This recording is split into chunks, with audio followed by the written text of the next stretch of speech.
ఏమంటున్నంటే బాగుంటే ఈరోజు ప్రజలలో ఇంత విరక్తి తొందరగా మేము 8 ఎంపీలు మేము ఎట్లా గెలుస్తాం? మొన్న ఈ ఈ ఎమ్మెల్సీ రాష్ట్రంలో ఆలోచన మేధావి వర్గమైనటువంటి టీచర్లు, గ్రాడ్యుయేట్లు మా బీజేపీ పార్టీని ఎందుకు గెలిపించినారు? ఎమ్మెల్సీలో బీఆర్ఎస్ సపోర్ట్ చేసిందిగా మీకు బాగా ఆ విషయంలో వాళ్ళ సపోర్ట్ మాకు ఎవరు అవసరం అండి? ఏమో మరి రోజుకి ఇంత కనుమరుగైతున్న పార్టీ సపోర్ట్ లోపాయికారి ఒప్పందం జరిగింది బీజేపీకి బీఆర్ఎస్కి అని చెప్పి అటువంటి బీజేపీకి మాకు అవసరం ఏముంది చెప్పండి? మీరు చెప్పండి అవసరం ఏముంది?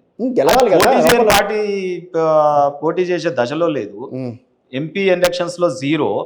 మేము 36% మాకు ప్రజలు ఓట్లు వేసినారు ఎంపీ ఎలక్షన్స్ లో. 36%. స్థానిక అంటే సంస్థల ఇంకా ఎన్నికల్లో 4%, 5% అయితే మేము పవర్ లోకి వస్తాం. స్థానిక సంస్థల ఎన్నికల్లో కాంగ్రెస్ పార్టీ పోటీ చేయనని ముందుకు వస్తుంది. కాంగ్రెస్ పార్టీ కూడా ఏదో డెసిషన్ తీసుకునే అవకాశం ఉందని అంటున్నారు. అదే ఇక మీరు మా కాంగ్రెస్ తో అంటగట్టండి, బీఆర్ఎస్ తో అంటగట్టండి. ఇది 10 ఏళ్ల నుంచి మీడియా మాట్లాడుతుంది. దీనికి ఏది ప్రూఫ్స్, కాంకరెంట్ ఎవిడెన్స్ ఏది? రైట్, ఇదే మీరు కోర్టులో మాట్లాడితే వితౌట్ ఎవిడెన్స్ మీరు మాట్లాడితే జడ్జిలు తిట్టి పంపిస్తారు.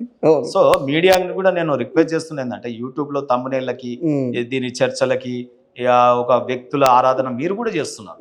ఈ దేశం జనరల్ ఎక్కడ కనిపించింది మీకు? అంటే ఈ వ్యక్తే అవుతారు, ఈ వ్యక్తి అవుతారు, ఈ వ్యక్తి అవుతారు అనేది. మరి నేను ఏమంటున్నా అంటే నేను ఒకటి మిమ్మల్ని కోరేది ఏంటంటే మీడియాని కూడా మీరు ఇచ్చిన అవకాశం తీసుకొని you are also responsible citizen in India and Telangana also. మీరు డెవలప్మెంట్కి ఉపయోగపడేది పార్టీలో చర్చ. ఇప్పుడు మొన్న అసెంబ్లీలో ప్రజలు, రైతులకు వడగండ్ల వానాలు పడుతున్నాయి, అకాల వర్షాలు పడుతున్నాయి, ఇది సీజన్ కాదు. మరి పంటల గురించి ఎవరైనా మాట్లాడతారు? నేను దమ్ము ఛాలెంజ్ చేస్తున్నా యూట్యూబ్ ఛానల్ ని, పంటల నష్టం మీద మాట్లాడమనండి సబ్జెక్టు. మాట్లాడరు.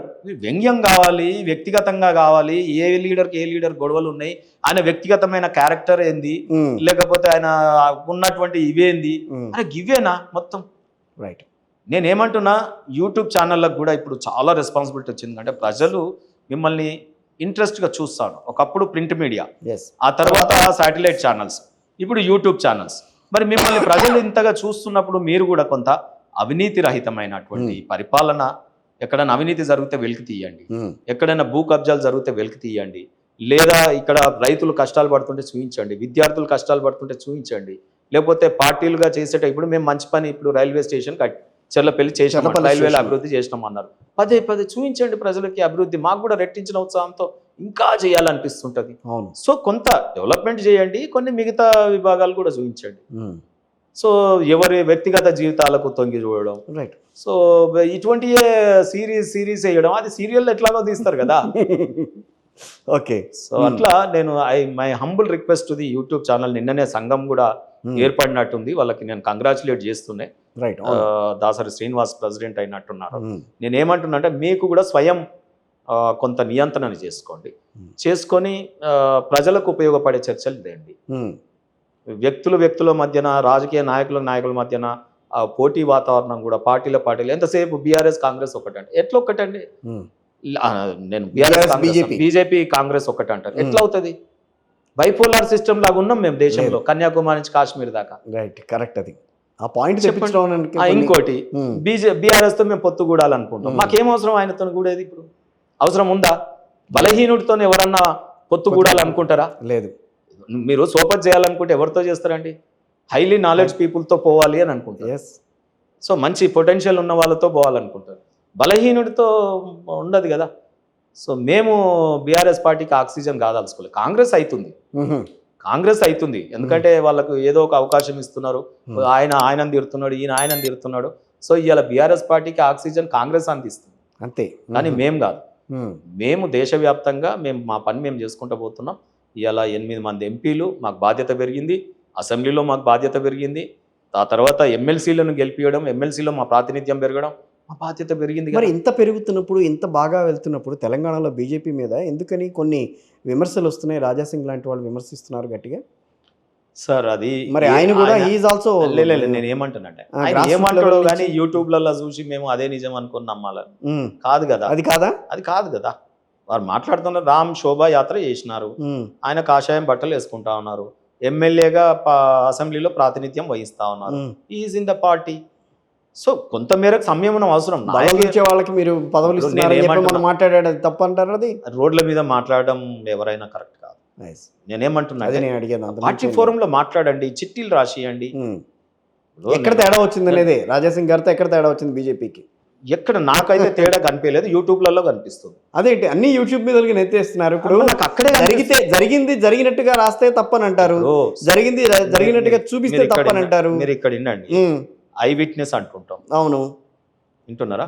సో సీన్ ఆఫ్ అఫెన్స్లో ఉన్నోళ్ళు వాళ్ళు చెప్తే బాగుంటుంది. అవును, నేను ఆయన మాట్లాడుతున్నప్పుడు ఆడ లేను ఫీల్డ్ మీద, ఆయన ఒక బహిరంగ సభలో మాట్లాడేటప్పుడు ఆడ లేను. మీకేమన్నా ఐడియా ఉందా దాంట్లో? చూసిన ఐడియా యూట్యూబ్లలో ఉంది. ఓకే, ఆ యూట్యూబ్ది నేను ఎంతవరకు నమ్మాలి నమ్మొద్దు అడ్వకేట్గా నాకు కొంత మేరకు ఇది ఉంటుంది. ఇప్పుడు కేసులే అవుతున్నాయి కదా, ఏది డిజిటల్ మీడియాలో ఫేక్ అని, ఏఐ వాడుతున్నాడు కేటీఆర్ అని, ఎన్నో సంస్థలు పెట్టినాడని, యూట్యూబ్ ఛానల్లో ఏదో 130 పెట్టి స్పాన్సర్ చేస్తూ ఉన్నాడని. సో ఇప్పుడు ఈ రాష్ట్రంలో ఇంకొకటి కూడా జరుగుతూ ఉంది సార్.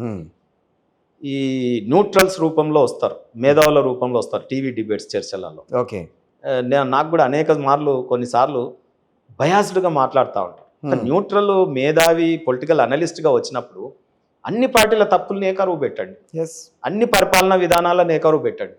కానీ కొంత ముసుగేసుకొని కమ్యూనిస్టులో ఎక్కువ ఉంటారండి, మేధావులం అని చెప్పుకొని న్యూట్రల్గా వచ్చి కూర్చుంటారు. వాళ్ళు ఇక బీజేపీని పదే పదే తిడతారు, వాళ్ళు లేస్తే పడితే ఇది ఉంటుంది. సో అదే రకంగా బీఆర్ఎస్ పార్టీ ఈ విద్యని అబ్బిపుచ్చుకున్నది. సో యూట్యూబ్ ఛానళ్ళను పెట్టడం, వాళ్ళకు ఏం తెలియదు అన్నట్టు ప్రజలకి ఇక తెచ్చి బయాస్డ్గా ఉండడం, టీఆర్ఎస్ని ఫేవర్ చేస్తూ మాట్లాడడం. సో ఇవన్నీ కూడా తప్పులే కదా. కేటీఆర్ గారిని నేను నిజంగా కూడా ఒక మంచి ఉద్దేశంతో ఒక సూచన చేస్తున్నాం మీ ఛానల్ ద్వారా, వైబ్రెంట్ ఛానల్ కాబట్టి.